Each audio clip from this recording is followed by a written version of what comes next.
नमस्कार दोस्तों, स्वागत है आपका हमारे YouTube वीडियो में। आज हम बात करने वाले हैं थर्ड आई के बारे में, जिसको हम आज्ञा चक्र भी कहते हैं या तीसरी आँख भी कहते हैं। तो इस वीडियो में हम जानेंगे कि तीसरी आँख क्या है, तीसरी आँख का वैज्ञानिक और आध्यात्मिक दृष्टिकोण क्या हो सकता है, इसका पर्सपेक्टिव क्या हो सकता है साइंटिफिक तौर पे और स्पिरिचुअल तौर पे। तीसरी आँख का या आज्ञा चक्र का या अजना चक्र का स्थान कहाँ हो सकता है। जब आप अपनी थर्ड आई एक्टिवेट कर लेते हैं तो उसका आपको फ़ायदा क्या हो सकता है, इस बारे में भी हम जानेंगे। तीसरी आँख को सक्रिय करने के लिए, इसको एक्टिवेट करने के लिए आपके पास क्या क्या ऑप्शन हो सकते हैं, आप किस तरीके से इसको एक्टिवेट कर सकते हैं, इस बारे में भी जानेंगे। तीसरी आँख से जुड़े कुछ भ्रम जो लोगों ने फैलाए हुए हैं उनके बारे में भी हम डिस्कशन करेंगे। तो चलिए शुरू करते हैं। तो सबसे पहले थर्ड आई के बारे में बेसिक कॉन्सेप्ट क्या है। तो थर्ड आई जो है वो एक आध्यात्मिक और ऊर्जावान केंद्र है जो शारीरिक आँख से परे देखने की क्षमता रखता है या हमें वह क्षमता प्रदान करता है। जो हम आँखों से देख सकते हैं, इन दो आँखों से देख सकते हैं, ये बहुत एक लिमिटेड व्यू है। हम इस दीवार के पार नहीं देख सकते, लेकिन जब आपकी आज्ञा चक्र या आपका थर्ड आई एक्टिवेट हो जाता है तो आपके पास ऐसी शक्तियाँ आ जाती है या आपके पास ऐसी पावर्स आ जाती हैं कि आप ऐसे भी चीज़ें कर सकते हैं, ऐसे भी चीज़ें आप एक्टिवेट कर सकते हैं। इसे इनर आई या डिवाइन विजन भी कहते हैं।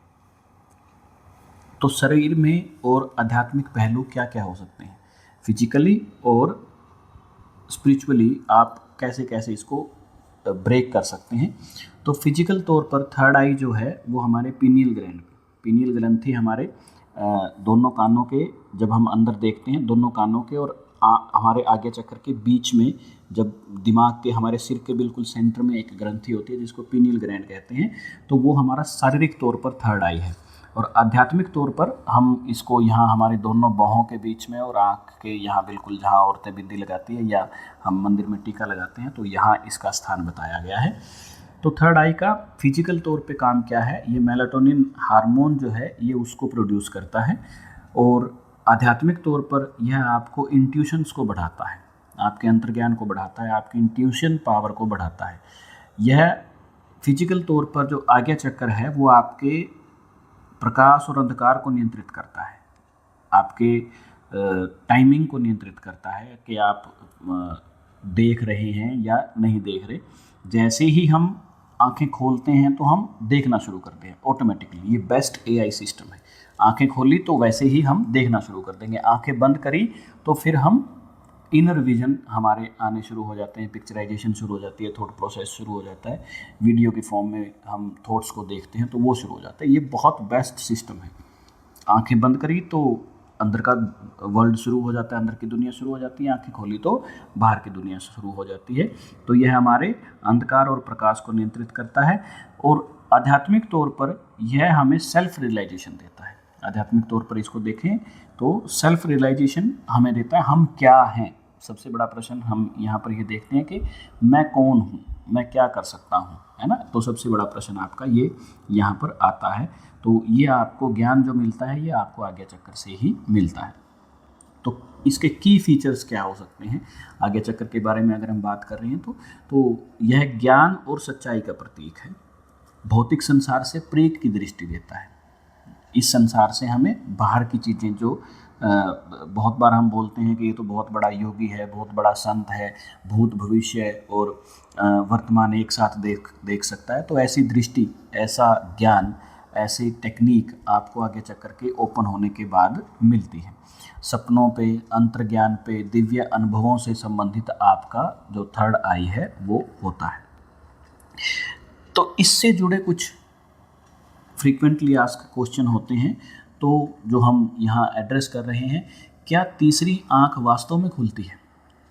अब एक प्रश्न ये हो जाता है लोगों का कि क्या तीसरी आंख वास्तव में खुलती है, क्या हमारे यहाँ माथे के बीच में एक थर्ड आई, एक तीसरी आंख, हमारी दो आंखों की जगह एक तीसरी आंख यहाँ भी खुल जाएगी। तो इसका आंसर ये है कि खुलती तो है लेकिन वो फिजिकल तौर पर नहीं, वो वहाँ पर मेटाफिजिकल तौर पे या हम उसको कहें आध्यात्मिक तौर पर खुलती है, शारीरिक नहीं होती। यहाँ पर आपको थर्ड आई दिखने नहीं लगेगी लोगों को। जब आपको लोग देखेंगे तो दो आंखों के साथ देख रहे हैं, ऐसा नहीं है कि आपको तीन आंखों के साथ लोग देखना शुरू कर देंगे, ऐसा नहीं होता। क्या सभी की तीसरी आंख सक्रिय होती है, एक्टिव थर्ड आई क्या सबकी एक्टिव होती है? ऐसा ज़रूरी नहीं है कि सबकी एक्टिव होती सबके पास है, लेकिन मैक्सिमम लोगों की थर्ड आई जो है वो इनएक्टिव होती है, एक्टिव नहीं होती। तो इसको एक्टिव किया जा सकता है। तो तीसरा प्रश्न क्या आ सकता है, तीसरी आंख और पीनियल ग्रंथ के बीच क्या संबंध है? देखिए, तीसरी आंख जो है वो हमारा मेटाफिजिकल आई है, जिसको हम यहाँ बोलते हैं कि यहाँ पर हमारा एक तीसरा नेत्र है, और जो पीनियल ग्लैंड है वो फिजिकल तौर पर हमारे दिमाग के बीच में स्थित है, बिल्कुल सेंटर ऑफ द माइंड वो स्थित होता है। तो ये इसका कुछ फ्रीक्वेंटली आस्क क्वेश्चंस होते हैं जो लोग अक्सर पूछते हैं। यहाँ हमने इसको पहले ही एड्रेस कर लिया ताकि आपका एक माइंड क्लियर रहे कि आप देख क्या रहे हैं, आप सुन क्या रहे हैं। तो तीसरी आंख का साइंटिफिक प्रूफ क्या है, साइंटिफिक दृष्टिकोण इसका हम देखते हैं। तो तीसरी आंख को पीनियल ग्रंथि के साथ जोड़ा जाता है। हमारे दोनों कान का जब हम सेंटर लेते हैं और यहाँ से आंख का सेंटर लेते हैं तो दिमाग के बीच में एक ग्रंथि होती है जो मटर के दाने के बराबर होती है। मटर का दाना जितना होता है ना, उसका साइज उतना होता है, और वो क्रिस्टल की बनी होती है। जब साइंटिफिक तौर पे हम उसको देखते हैं तो वो क्रिस्टल फॉर्म में होती है। तो और वो यहाँ कानों से और हमारी आँख के बिल्कुल बीच में स्थित होती है, दिमाग के बिल्कुल बीच में स्थित होती है। तो इसको मस्तिष्क का केंद्र भी कहा जाता है। साइज उसका मटर के दाने के बराबर होता है। काम क्या है इसका, ये मेलाटोनिन हार्मोन का स्त्राव या मेलाटोनिन हार्मोन को प्रोड्यूस करता है, जो कि हमारे अंदर बहुत सारी अच्छी चीज़ों को प्रोड्यूस करने के लिए, अच्छी चीज़ों को मैनेज करने के लिए, जिसमें से हमारा नींद का भी एक प्रोसेस है कि कब हम जागेंगे, कब सोएंगे, खुश रहने का एक प्रोसेस है। तो वो सब चीज़ें वो इम्पैक्ट करता है मेलाटोनिन हार्मोन। तो यह जो पीनियल ग्लैंड है ये हमारी बायोलॉजिकल क्लॉक को भी डिसाइड करता है, बायोलॉजिकल क्लॉक को भी मेंटेन करता है कि रात को सोना है, दिन में जगना है ना। तो इस तरीके की जो बायोलॉजिकल क्लॉक हमारी है कि सुबह होते ही हम ऑटोमेटिकली उठ जाते हैं। तो अगर कोई ऐसा नहीं कर पाता तो उसकी बायोलॉजिकल क्लॉक गड़बड़ है, तो उसको अपनी बायोलॉजिकल क्लॉक के बारे में समझना चाहिए। तो इसका मतलब ये हुआ इनडायरेक्टली कि आपका आज्ञा चक्र या आपकी थर्ड आई या आपका पीनियल ग्लैंड जो है वो सही से काम नहीं कर रहा है, इसलिए उस पर ध्यान देना चाहिए। तो साइंटिफिक स्टडीज इस पर बहुत हुई हैं।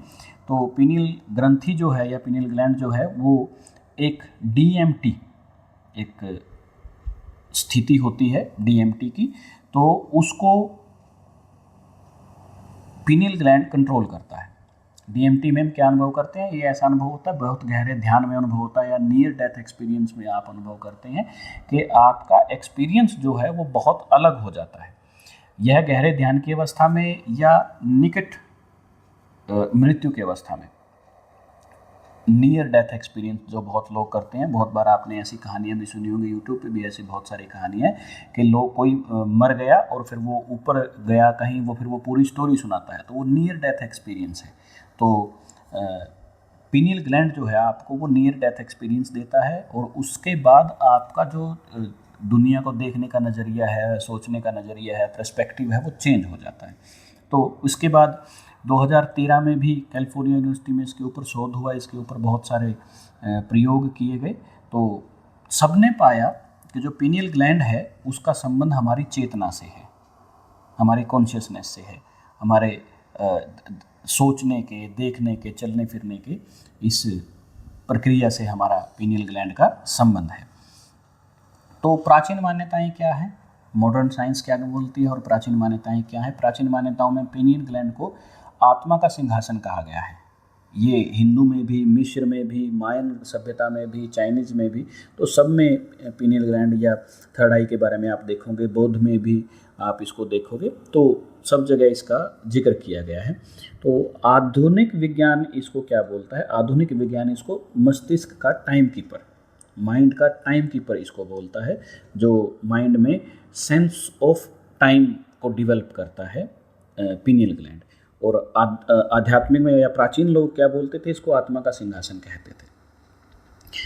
तीसरी आंख का जब हम बात करते हैं तो आध्यात्मिक दृष्टिकोण से हम इसको देखें तो इसको सिक्स्थ चक्र, आज्ञा चक्र या अजना चक्र भी बोलते हैं, जो हमारे दोनों भौहों के बीच में यहाँ स्थित होता है।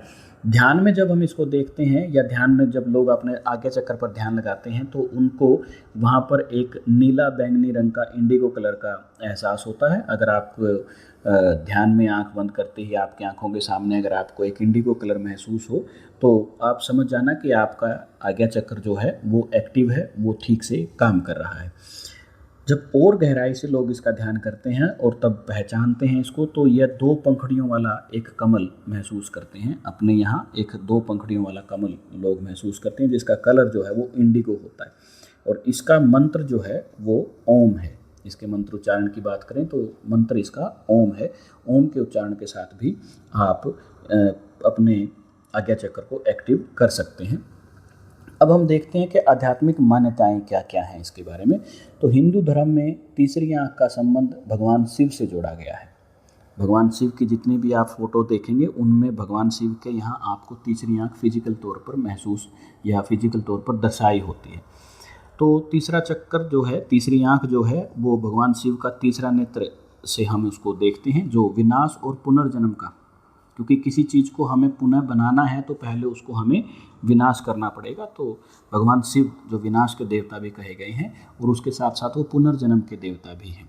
बौद्ध धर्म में इसको उड़ना बोला गया है, सर्वज्ञता का बिंदु कहा है, जिसका निशान जो है वो कुछ कुछ स्वास्तिक से मिलता है। हालांकि स्वास्तिक इसके उल्टा बनता है, लेकिन कुछ कुछ स्वास्तिक से यह मिलता है, तो इसको उड़ना बोला गया है। ताओवाद में या चाइनीज़ सभ्यताओं में इसको सिन मुई कहा गया है, जिसको दिव्य दृष्टि का केंद्र कहते हैं। यिन येन भी इसको बोलते हैं, तो ये इसका सिंबल होता है। मिस्र में इसको होरस की आँख या जो सुरक्षा और शक्ति का प्रतीक है, उसको मिस्र की सभ्यता में उसको बताया गया है। तो ये कुछ धार्मिक मान्यताएं थी, कुछ धर्म थे, कुछ संस्कृतियां थी दुनिया के, जो थर्ड आई के बारे में बहुत ओपनली बोलते हैं या बहुत ओपनली बात करते हैं। तीसरी आंख जब आपकी खुल जाती है, थर्ड आई जब आपकी खुल जाती है या एक्टिवेट हो जाती है, तो आपको क्या महसूस होता है, क्या सिम्टम्स हो सकते हैं? तो आप सूक्ष्म ऊर्जाओं का अनुभव करते हैं, जो आप सामान्य तौर पर लोग दुनिया में अनुभव नहीं करते, आप वो अनुभव यहाँ पर कर सकते हैं। सपनों में आपको पूर्वाभास मिलना शुरू हो जाता है। आप देखेंगे कि आपने कोई सपना देखा और वो आपको भविष्य में होने वाली घटनाओं के बारे में बता देता है। आप जब लोगों को देखोगे तो उनके शरीर के आसपास, उनके ऑरा में आप कलर्स को देखना शुरू कर देते हैं। आपको जो कलर पहले कम या कम ब्राइट या कम एक्टिव दिखते थे, अब आपको वो बहुत अच्छे कलर दिखने शुरू हो जाते हैं। तो और इसमें गहरे अंतर्ज्ञान की शक्ति आप प्राप्त कर लेते हैं। आप चीज़ों को समझने का जो नज़रिया है वो आपका बदल जाता है। आप जो चीज़ें पहले आपको समझ नहीं आती थी, आप वो समझने लग जाते हैं। ये बताना बड़ा मुश्किल है कि आप क्या महसूस कर सकते हैं, लेकिन बहुत सारी चीज़ें आपको डाउनलोड होनी शुरू हो जाती हैं, बहुत सारी चीज़ें आपको महसूस होनी शुरू हो जाती हैं जब आपका आज्ञा चक्र एक्टिव हो जाता है। तो अब इसको एक्टिव करने के कुछ मेथड हम यहाँ बता रहे हैं, डिटेल में हम आगे भी बात करेंगे। तो आध्यात्मिक तौर पर इसको एक्टिव करने के लिए आप त्राटक कर सकते हैं। दिए की लो पे या मोमबत्ती की लो पे एक टक लगातार देखना बिना पलक झपकाए त्राटक कहलाता है। तो आप त्राटक कर सकते हैं। मंत्र जाप में आप अपने दोनों भौं के बीच में अपने माथे पर ध्यान लगाकर मन ही मन ओम नमः शिवाय का जाप कर सकते हैं या क्लीम का जाप कर सकते हैं। योगासन में आप शीर्षासन कर सकते हैं, पद्मासन कर सकते हैं। प्राणायाम में आप अनुलोम विलोम या भ्रामरी प्राणायाम भी कर सकते हैं। तो ये 4 तरीके के आपको हमने मेथड बताए जिससे आप अपने थर्ड आई को एक्टिवेट कर सकते हैं स्पिरिचुअली। अब फिजिकल तौर पर हम इसकी बात करें तो दोनों बाहों के बीच में और नासिका के बिल्कुल ऊपर हमारा यह चक्र स्थित होता है। स्पिनियल ग्लैंड या पिट्यूटरी ग्लैंड इसके साथ जुड़ा होता है। और नाड़ी में जब हम अपनी रीढ़ की हड्डी में देखते हैं तो यहाँ 3 नाड़ियाँ होती हैं, ईडा, पिंगला और सुषुम्ना। तो थर्ड आई का संबंध सुषुम्ना नाड़ी से है। तो इसका रंग जो है, पहले हमने जैसे बताया आपको, गहरा नीला इंडिगो रंग है। 2 पंखुड़ियों वाला कमल इसका प्रतीक है। तत्व इसका ज्ञान का तत्व है, बुद्धि का प्रतीक है ये। और मंत्र ओम नमः शिवाय, ओम या क्लीम इसका मंत्र है, जिसके जाप से आप इसको एक्टिव कर सकते हैं। तो आज्ञा चक्र काम कैसे करता है? शारीरिक तौर पर आज्ञा चक्र का जो संबंध है वो हमारे मस्तिष्क से है, हमारे माइंड से है, हमारी आँखों से है, हमारे तंत्रिका तंत्र से है। मानसिक तौर पर यह निर्णय लेने की क्षमता को प्रभावित करता है, आपके इनर माइंड को, आपके ज्ञान को, अंतर्ज्ञान को दर्शाता है, उसको प्रभावित करता है। आध्यात्मिक तौर पर यह आपके सेल्फ रियलाइजेशन को कंट्रोल करता है या उसको मैनेज करता है, मेंटेन करता है। और जो आपको हम कह देते हैं कि दिव्य ज्ञान इसको हो गया, तो यह उसको भी कंट्रोल करता है आध्यात्मिक तौर पर। 3 तौर पर हमने आपको बताया कि शारीरिक तौर पर हम आज्ञा चक्र से किस तरह से जुड़े हैं, मानसिक तौर पर किस तरह से जुड़े हैं और आध्यात्मिक तौर पर किस तरह से जुड़े हुए हैं। तो ये आपके सामने इस स्लाइड में आप देख भी सकते हैं। आज्ञा चक्र का संतुलन और असंतुलन कैसे दर्शाता है, आपको कैसे बात आप पता कर सकते हैं कि मेरा आज्ञा चक्र संतुलित है या असंतुलित है। तो जब आप देखते हैं कि आज्ञा चक्र के संतुलित होने की अवस्था में आपकी सोच जो होगी, थॉट प्रोसेस जो होगा वो बहुत स्पष्ट होगा, क्लियर होगा, बिल्कुल आप सेकंड थॉट लाएंगे नहीं, आपका डिसीजन मेकिंग बहुत बढ़िया होगा। और जब यह असंतुलित होता है तो आप भ्रम जैसी स्थिति में, आप निर्णयहीनता की स्थिति में आप पहुंच जाते हैं, आप कोई डिसीजन नहीं ले सकते। जब आपका आज्ञा चक्र संतुलित होता है तो आप बहुत क्रिएटिव होते हैं, आप बहुत रचनात्मक होते हैं। और जब आपका आज्ञा चक्र असंतुलित होता है तो आप सिर दर्द जैसी समस्याएं, माइग्रेन जैसी समस्याएं आप अपने शरीर में देखते हैं। अगर आपके सिर में हमेशा अक्सर भारीपन रहता है, दर्द रहता है, तो समझना चाहिए कि आपका आज्ञा चक्र एक्टिवली काम नहीं कर रहा है। और इसको एक्टिव करने के लिए आपको कुछ तरीके हम बताएंगे, वो आपको करने चाहिए। इसके बाद आध्यात्मिक जागरूकता आप महसूस करते हैं, चीज़ों को समझने लगते हैं। जो चीज़ें पहले आपकी समझ से परे थी या आप जिन चीज़ों के बारे में पहले सोचते नहीं थे स्पिरिचुअली, तो आप वो करना शुरू कर देते हैं, वो आप समझना शुरू कर देते हैं। एक्सेप्टेंस आपकी बढ़ जाती है, स्थिति को लेकर, सिचुएशन को लेकर आपकी एक्सेप्टेंस बढ़ जाएगी। और अगर यह असंतुलित है तो आप बहुत संवेदनशील हो जाएंगे, आपकी ईगो बहुत जल्दी हर्ट होना शुरू हो जाएगी, आप हमेशा डिप्रेशन टाइप स्थिति में रहेंगे। तो ये समझ लेना चाहिए, आपको एकदम से गुस्सा आएगा, आप किसी सिचुएशन में हैं उसको कंट्रोल नहीं कर पा रहे, तो आप अपने आप पर खिंच आपको आएगी, गुस्सा आपको आएगा। तो आपको समझ लेना चाहिए कि आपका आज्ञा चक्र जो है वो संतुलित नहीं है। आज्ञा चक्र को संतुलित करने के क्या क्या उपाय किए जा सकते हैं, जैसे हमने पहले भी बताया था, त्राटक किया जा सकता है, ओम नमः शिवाय का मंत्र का जाप किया जा सकता है, शीर्षासन, बलासन किया जा सकता है, क्रिस्टल्स को यूज किया जा सकता है। तो क्रिस्टल में एमेथिस्ट जो है वो बेस्ट क्रिस्टल है आपके आज्ञा चक्र को एक्टिवेट करने के लिए। उसको आप ब्रेसलेट की फॉर्म में पहन सकते हैं, उसको आप पिरामिड की फॉर्म में रख सकते हैं, उसको आप अपने आसपास अपने ऑरा में एक बॉल की फॉर्म में रख सकते हैं। तो जैसा भी आपको ठीक लगे। तो एमेथिस्ट है, लेपिस लजुली क्रिस्टल भी जो है वो आप आज्ञा चक्र को एक्टिवेट करने के लिए यूज़ कर सकते हैं। तो आज्ञा चक्र को एक्टिवेट करने के लिए आपको प्रैक्टिकल टिप क्या होना चाहिए कि दिन में 5 मिनट के लिए यहाँ पर हल्का सा आपको ध्यान करना है आज्ञा चक्र पर। उससे भी आपका आज्ञा चक्र बैलेंस होना शुरू हो जाता है, एक्टिवेट होना शुरू हो जाता है। ये सबसे आसान तरीका है। अपने माथे के बीच में यहाँ पर जहाँ मेरी उंगली है, यहाँ पर आपको ध्यान लगाना शुरू करना चाहिए 5 मिनट के लिए, 2 मिनट के लिए शुरुआत में, तो यही समय होता है। अब इसके सक्रिय होने के या इसके एक्टिव होने के या इसके बैलेंस होने के फिजिकल तौर पर क्या आपको लक्षण हो सकते हैं।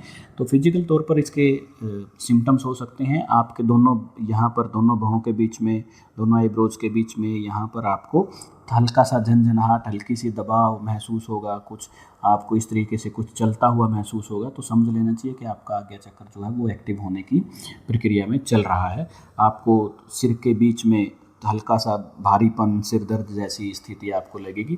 आँखों में अजीब सी सनसनी, हल्की सी चुभन बिना किसी कारण के, ये भी आप महसूस कर सकते हैं। बहुत शुरुआती दौर में होता है, 1-2 दिन आप ऐसा महसूस करेंगे, उसके बाद नेचुरली ये ठीक हो जाता है। तो फिजिकल तौर पर आप ऐसा महसूस करते हैं जब आपका आज्ञा चक्र एक्टिव होता है। तो मानसिक या भावनात्मक तौर पर, मेंटली, इमोशनली आप क्या करते हैं कि आपकी इंट्यूशंस बहुत अच्छी हो जाती हैं। आपके पास कोई आया है तो आप उसको बात करने से पहले आपको अंदाज़ा हो जाएगा कि वो क्या बात करने वाला है।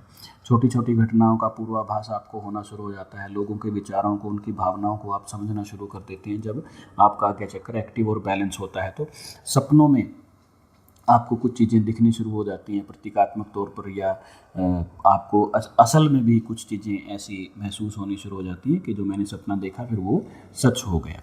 तो ये कुछ मेंटल इमोशनल साइंस हैं।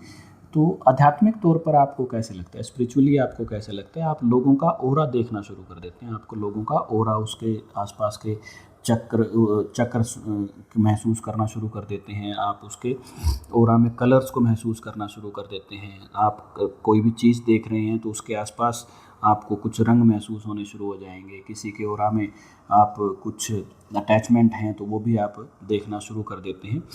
आंखें बंद करते ही रंगीन पैटर्न, ज्योमेट्रिकल पैटर्न आपको दिखने शुरू हो जाते हैं। आप शांत अनुभव करना शुरू कर देते हैं। आपको लगता है कि मुझे अकेले बैठा रहना चाहिए, मुझे किसी से बात नहीं करनी चाहिए। और ये एक सकारात्मक रूप से, किसी से बात नहीं करना, किसी से ना मिलना, दो तरीके से हो सकता है, एक सकारात्मक रूप से, एक नकारात्मक रूप से। तो आप अपने आप में अकेले बैठे हुए खुश महसूस करते हैं, अच्छा महसूस करते हैं।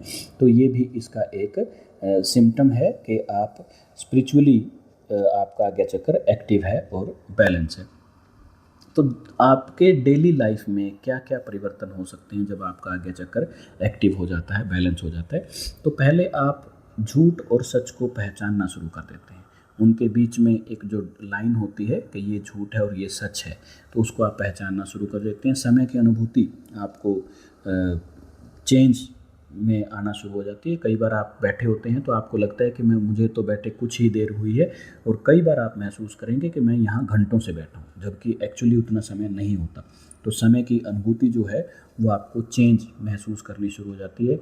तो आप नेचर से और ब्रह्मांड से आप गहरा जुड़ाव महसूस करते हैं। आप नेचुरल एनवायरनमेंट में रहना पसंद करते हैं। आप नेचुरल तरीके से कपड़े पहनना, हल्के कपड़े, और आप बहुत ढीले कपड़े पहनना पसंद करना शुरू कर देते हैं, बहुत टाइट की बजाय। तो ये भी आपको, जब ऐसा आप पसंद करना शुरू करें तो समझ लें आपका आज्ञा चक्र आपकी मदद कर रहा है। अब इसमें गलतियां या जो गलत धारणाएं हैं वो क्या हो सकती हैं? सामान्य गलत फहमियाँ लोगों के बीच में क्या है कि लोग सोचते हैं कि अगर आपका आज्ञा चक्र खुल गया तो आपको भूत प्रेत दिखने शुरू हो जाएंगे। ऐसा कुछ नहीं है, ये लोगों के द्वारा फैलाया हुआ भ्रम है, ताकि लोग इस चक्र पर काम ही ना करें।